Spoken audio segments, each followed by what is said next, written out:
রাজধানীর বাড্ডা থানার হত্যা মামলায় সাবেক আইনমন্ত্রী আনিসুল হককে নতুন করে গ্রেফতার দেখানো হয়েছে।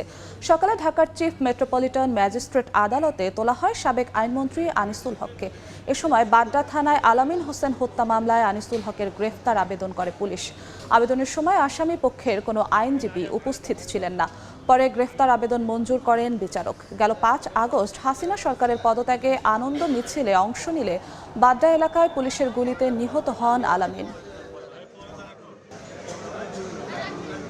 ফ্যাসিস্ট হাসিনা সরকারের অবৈধ আইনমন্ত্রী, যিনি বৈষম্যবী ছাত্র আন্দোলনের হত্যার পিছনে যিনি অন্যতম একজন কারিগর, তাকে আজকে বাড্ডা থানায় একটি হত্যা মামলায়, এই হত্যা মামলাটা হয়েছিল ৫/৮/২০২৪ তারিখে। এটা বাড্ডা থানার মেইন রোডের মোড়ে।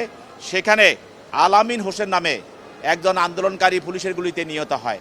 এই মামলায় সে এজাহারভুক্ত আসামি আনিসুল হক, তাকে আজকে আদালতে নিয়ে আসা হয়। তদন্তকারী কর্মকর্তা আদালতকে বলেন যে যেহেতু নামে আসামি এবং এই হত্যার সঙ্গে যে জড়িত প্রাথমিক তদন্তে প্রমাণিত হয়, তাকে এই মামলায় সনির্দেশ দেখানো হোক।